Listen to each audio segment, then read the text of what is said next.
Hace 3 años, en este mismo escenario, impulsados por la esperanza, iniciamos un nuevo intento para dejar atrás, mediante el diálogo civilizado, más de medio siglo de lucha armada originada en la violencia del poder y la exclusión. Contábamos en ese entonces, como hoy, con el inextinguible anhelo de paz del pueblo de Colombia, la inconmensurable ayuda solidaria de Cuba, de la Venezuela bolivariana de Hugo Chávez y de los gobiernos de Noruega y Chile, que con su humanismo nos animan a regresar al país con el acuerdo de la reconciliación. Este ha sido nuestro anhelo y en función del mismo hemos trabajado sin descanso, pero no ha sido fácil,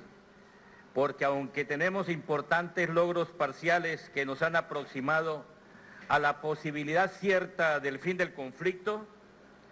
ahora se les impone grandes dificultades, solo superables con el concurso pleno del pueblo.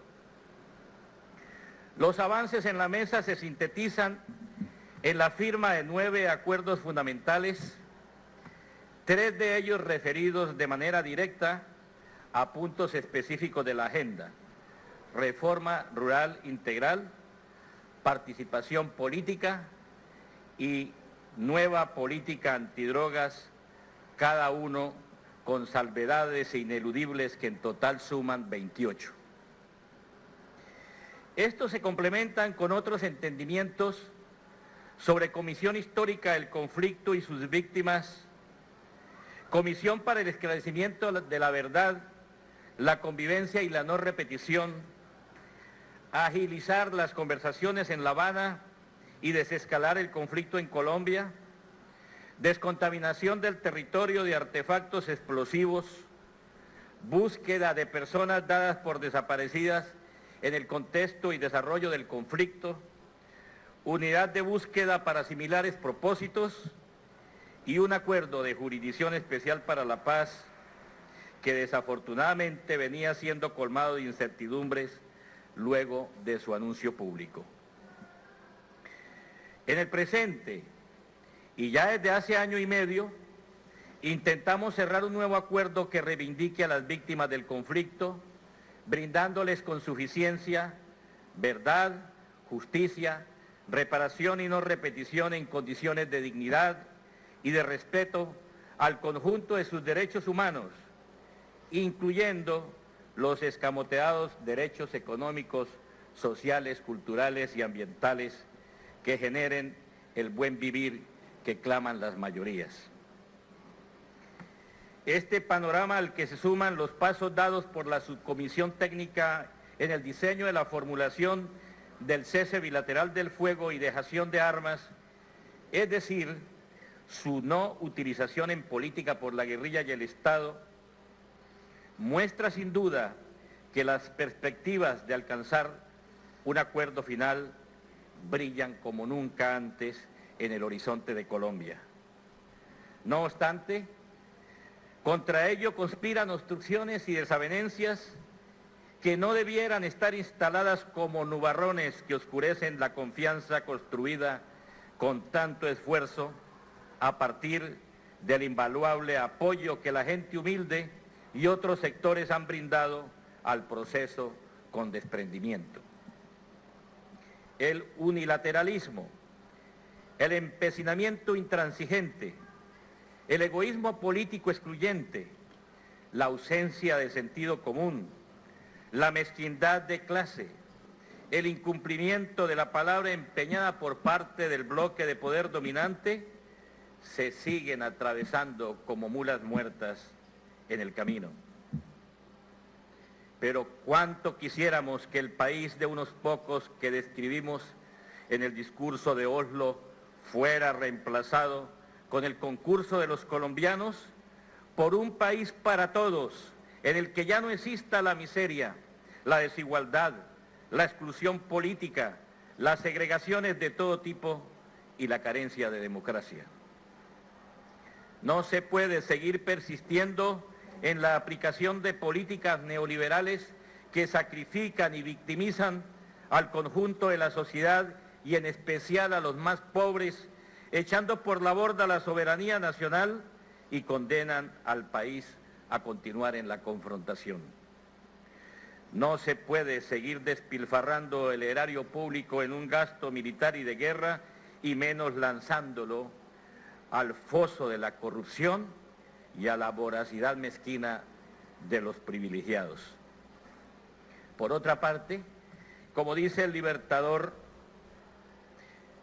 que la verdad pura y limpia es la mejor manera de persuadir y que es necesario no adelantar un pacto de impunidades, debemos hacer cierto el propósito de que esa verdad sea asumida por el conjunto de los actores del conflicto sin que quede excluida, como se pretende, la casta dirigente y el Estado que la representa, supremos responsables de las causas y las consecuencias de una guerra que se ha convertido en la más prolongada del hemisferio. ¿Por qué temerle ahora a este juicio necesario? Los que han regentado el poder, los que se han enriquecido con la miseria del pueblo llano, los que han impedido que nos demos un abrazo de hermanos, deben, como los que más, ofrecer verdad exhaustiva, sin atrincherarse en inmunidades para no asumir sus propias responsabilidades, porque si algún nicho de impunidad ha habido a lo largo de la historia, es el que han construido los de arriba para mantenerse en el poder. Basta de negacionismos cuando de manera abierta su paramilitarismo, devenido de la doctrina de la seguridad nacional y de la concepción del enemigo interno, aniquiló a organizaciones como la Unión Patriótica, a Luchar y a otra multitud de dirigentes y luchadores sociales que con sus pechos desnudos reclamaban sus derechos más elementales ante la posibilidad de una Colombia diferente. Basta además asesinatos de defensores de derechos humanos, reclamantes de tierras y militantes de movimientos políticos alternativos, que es lo que hoy mismo está ocurriendo sin considerar, por indolencia tal vez, que estamos en medio de un proceso de paz. Sin más dilaciones, hay que esclarecer y desarticular el fenómeno del paramilitarismo. Queremos expresar también que no es admisible que todo gesto unilateral de la insurgencia sea interpretado como expresión de debilidad y que entonces se apriete con nuevas exigencias de sometimiento, pretendiendo la ilusión de la rendición del pueblo en armas. Tenemos nuestros corazones colmados de un deseo irrefrenable de paz. Hemos venido a La Habana a levantar las banderas sociales y políticas por las que el pueblo ha luchado toda la vida. Insistimos en que queremos avanzar sin perder la memoria, teniendo presente que esta, nuestra tierra, sigue siendo como el Macondo de 100 años de soledad, donde ocurre lo inaudito. Quienes desde abajo siempre han luchado por la paz no olvidan, por ejemplo, que en el intento de paz del año 57 fue asesinado el dirigente agrario marquetaliano Jacobo Prías Alape. No olvidan que a solo 38 días de firmado el acuerdo de paz con el M-19, su comandante Carlos Pizarro fue asesinado por sicarios mientras viajaba en un avión. Y no olvidan, entre muchos otros crímenes de Estado, que mientras adelantaba los primeros contactos para abrirle una nueva esperanza de paz a Colombia, el comandante de las FARC, Alfonso Cano, fue acribillado en estado de indefensión por orden de su interlocutor. Insistimos en que estamos listos a firmar un acuerdo de paz que abra las esclusas del poder constituyente del soberano, pero ¿en qué quedaron los afanes de aquellos que después de firmar el compromiso de agilizar en La Habana y desescalar en Colombia, han puesto freno a las dinámicas de la mesa mientras se hostiga al movimiento popular y se expande la militarización del territorio, asediando a una fuerza insurgente que ha cesado sus acciones ofensivas contra la fuerza pública y la infraestructura económica. Si la paz es asunto de la sociedad en su conjunto, no es a partir de un acto legislativo o de un plebiscito no consensuado que se va a alcanzar la refrendación y la implementación de los acuerdos, menos cuando ni siquiera hemos abordado en la mesa el debate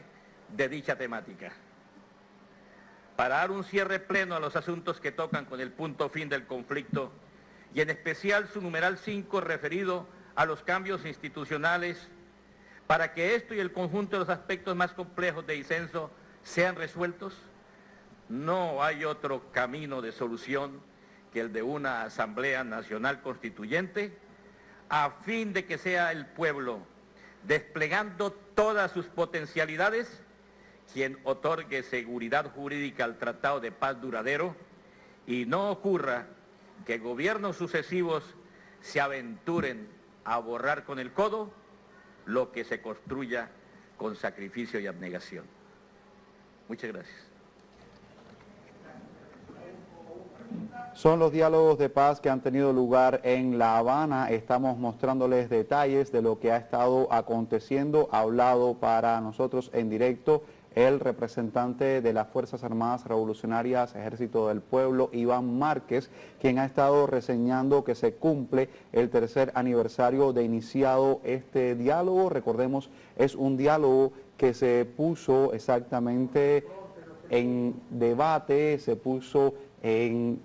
toda la agenda informativa, el anhelo de 50 años del pueblo colombiano.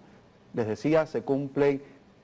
3 años de iniciarse estos diálogos. Recordemos que comenzaron en Oslo con Noruega y Cuba como países garantes del proceso de paz, este proceso que ya lleva su tercer aniversario. Escuchemos, continúa hablando Iván Márquez. Debe discutirse en la mesa de conversaciones. Nosotros, como bien lo acabamos de informar al país, hemos logrado 3 acuerdos parciales con las 28 salvedades que usted ha señalado. Y estamos a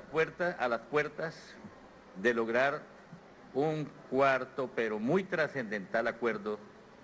que es el de víctimas del conflicto. Seguramente algunos de ustedes están enterados que trabaja denodadamente también la Comisión Jurídica, intentando cerrar de manera definitiva el acuerdo sobre jurisdicción especial para la paz. Esperamos buenas noticias, tenemos esa esperanza y algo nos dice que lo vamos a lograr. Entonces, el mecanismo de refrendación no es, digamos, la competencia de,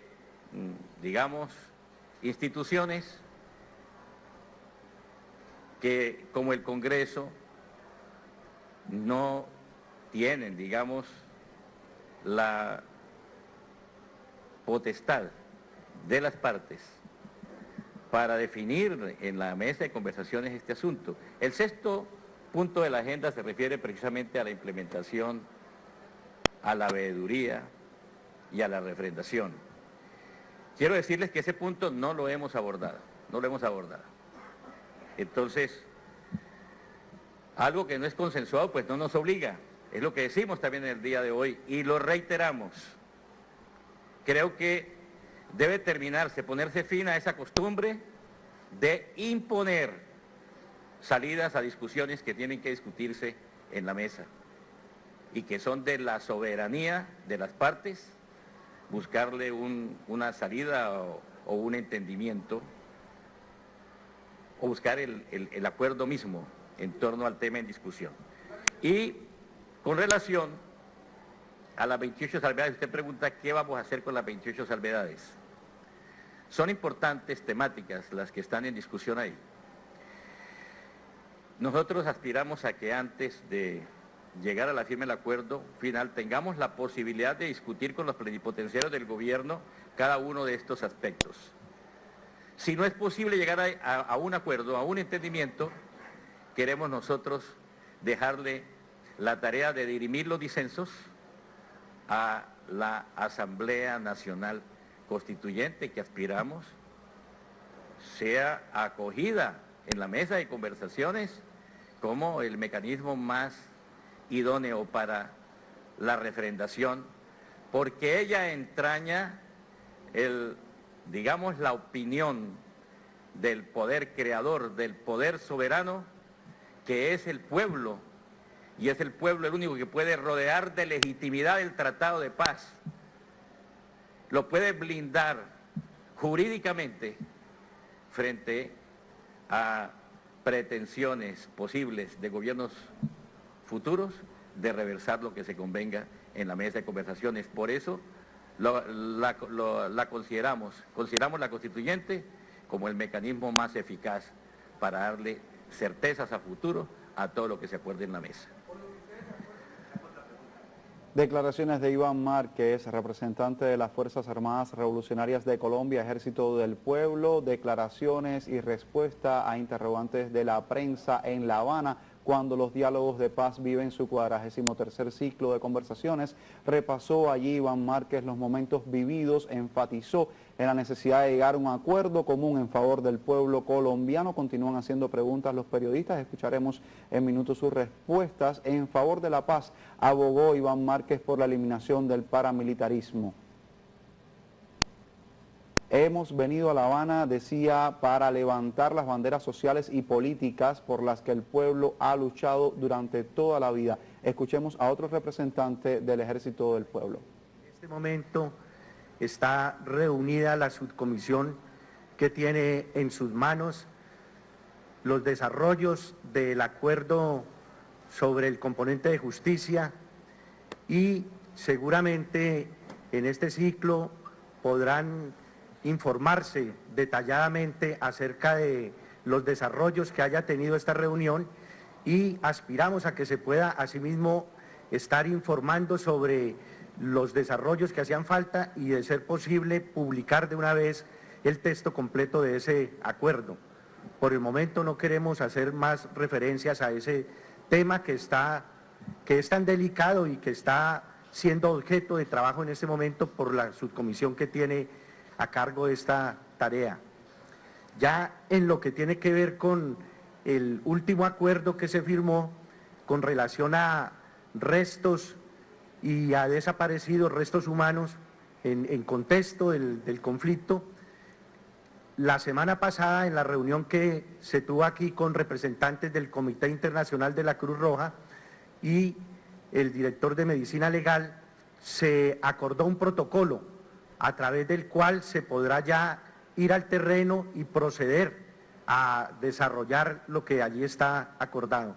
Seguramente que ya con ese protocolo podremos, en el menor tiempo posible, como es el deseo de las partes, estarle dando alivio a los familiares que llevan tanto tiempo esperando saber de sus familiares. Declaraciones de las Fuerzas Armadas Revolucionarias de Colombia, Ejército del Pueblo, declaraciones que se hacen desde la sede de estos diálogos en La Habana, cuando se cumple el 3er aniversario de instalada esta mesa de diálogo. Quienes desde abajo siempre han luchado por la paz no olvidan los asesinatos y las coyunturas que han obstaculizado este proceso, decían los representantes. La paz en Colombia, estaba diciendo Carlos Antonio Lozada, bueno, escuchémoslo, porque él está ahora respondiendo otra pregunta. 6 meses hace parte del acuerdo que se anunció el 23 de septiembre, es decir, esa fecha está amarrada al cierre del acuerdo sobre justicia. Por eso consideramos que una vez se anuncie que ha sido concluido el acuerdo, puede comenzar a correr el plazo de los 6 meses. Sin embargo, ratificamos lo que dijo el 23 de septiembre nuestro comandante Timo León, en el sentido que consideramos que si hay voluntad política, se puede incluso firmar el acuerdo definitivo antes de 6 meses. Con relación al cese bilateral del fuego, lo que podemos decir es que en el transcurso de estos 8 meses que lleva sesionando la subcomisión técnica, hemos logrado construir en más de un 90% el esqueleto de ese acuerdo general. Hemos avanzado considerablemente, asimismo, en la construcción de los protocolos que desarrollan ese acuerdo.